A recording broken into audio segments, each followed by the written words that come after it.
Bienvenue à toi dans cette nouvelle vidéo, c'est Ivano qui te parle ici.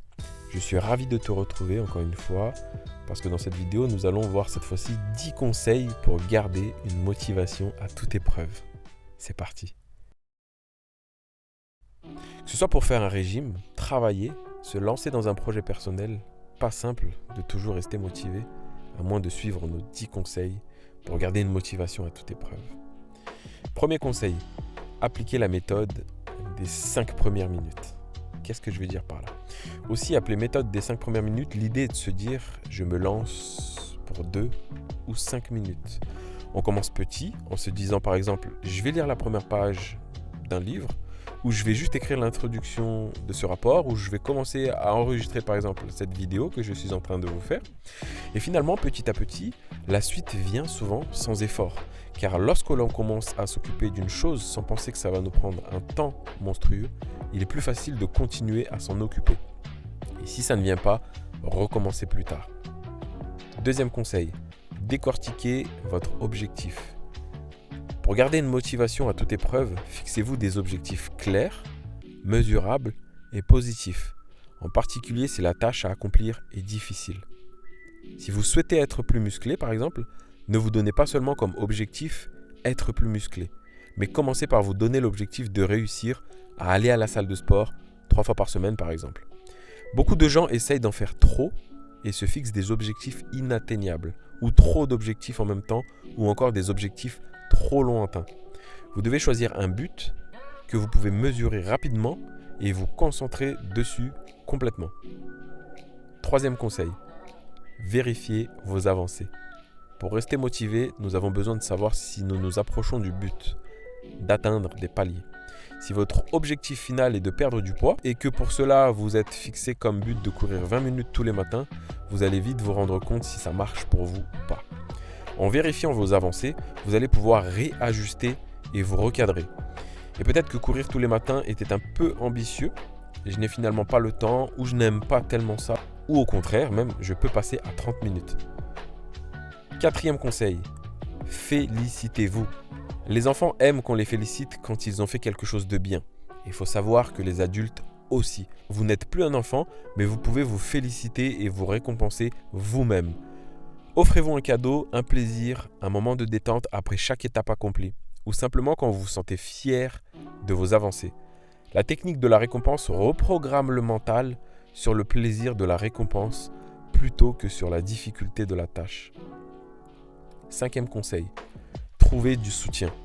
Rester motivé seul est parfois difficile. Essayez de trouver des personnes qui ont des objectifs similaires aux vôtres pour essayer d'avancer ensemble. À défaut, parlez de votre projet à vos proches et n'ayez pas peur de leur dire que vous aimeriez avoir leur soutien pour rester motivé dans cette tâche. Sixième conseil, ne soyez pas trop dur avec vous-même. La motivation n'est pas une chose constante.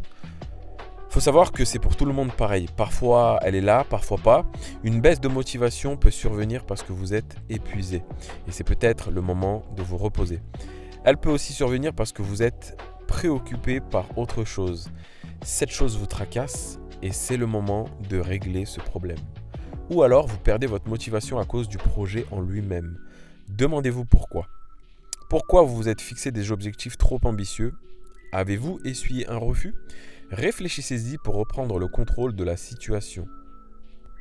Septième conseil, remplacez les pensées négatives par des pensées positives. Pour garder la motivation intacte, laissez tomber les pensées négatives, telles que je n'y arriverai jamais ou c'est trop dur. Il ne faut pas sous-estimer le pouvoir du mental. Lorsque vous vous rendez compte que vous pensez négativement, remplacez ces pensées par des pensées positives pour ne pas programmer votre mental à l'échec. Félicitez-vous encore une fois, croyez-y, encouragez-vous, ayez une attitude positive envers vous-même. Huitième conseil, mettez du positif dans les tâches qui ne vous plaisent pas. Qu'est-ce que je veux dire par là? Dans chaque projet qu'on entreprend, il y a des tâches qui ne nous plaisent pas du tout et c'est tout à fait normal. Mais on peut souvent les rendre plus positives. C'est l'administratif par exemple qui vous dérange? Pourquoi ne pas les faire en écoutant votre musique préférée ou votre émission de radio préférée en podcast? Vous souhaitez vous préparer de bons plats pour réapprendre à mieux manger et perdre du poids? Seulement voilà, faire à manger, vous n'aimez pas ça. Pourquoi ne pas faire de ce moment un moment joyeux en mettant votre conjoint ou vos enfants à contribution, en mettant de la musique ou en buvant un verre de vin par exemple? Vous avez décidé de vous mettre au sport? N'allez pas courir à 5 heures du matin alors que vous n'aimez ni courir ni vous lever tôt. Essayez plutôt plusieurs sports à des moments qui vous conviennent mieux. Vous trouverez forcément votre équilibre. 9e et avant-dernier point. Prenez de bonnes habitudes. La manière dont vous commencez votre journée, la manière dont vous débutez une tâche, un projet, va considérablement influencer la suite. Lorsqu'on prend l'habitude de faire une chose chaque jour à la même heure, elle devient une habitude et nous le faisons sans même y penser. Par exemple, vous n'oubliez pas de vous laver les dents ou de boire votre café au réveil. Et pas seulement parce que vous en avez besoin, mais surtout parce que c'est devenu une habitude. Réservez une heure fixe par semaine à ces tâches qui vous rebutent, ces tâches que vous n'aimez pas faire. Allez toujours à la gym à la même heure, etc. Faites en sorte que ça devienne un réflexe. 10e et dernier point. Reposez-vous. Le meilleur moyen de garder la motivation, bien sûr, sur le long terme, c'est de mettre son cerveau en mode off de temps en temps. Il faut s'accorder des pauses et du repos afin de ne pas se retrouver débordé ou submergé. Lorsque vous faites du sport, il vous faut des moments de récupération. Lorsque vous travaillez sur un projet, il vous faut des jours de congé. Lorsque vous faites quelque chose qui demande un grand effort intellectuel, il vous faut de bonnes nuits de sommeil, etc., etc. Allez à votre rythme. Merci de m'avoir écouté dans cette vidéo. Je vous ai donné ici 10 conseils hyper précieux pour garder une motivation à toute épreuve. Encore une fois, cela va dépendre de chacun d'entre vous. Nous ne sommes pas tous constitués de la même manière, nous n'avons pas tous les mêmes façons de penser, mais ces 10 points vont pouvoir vous aider énormément dans n'importe quel domaine que vous voulez accomplir dans votre quotidien. Voilà, je vais vous laisser dans cette vidéo.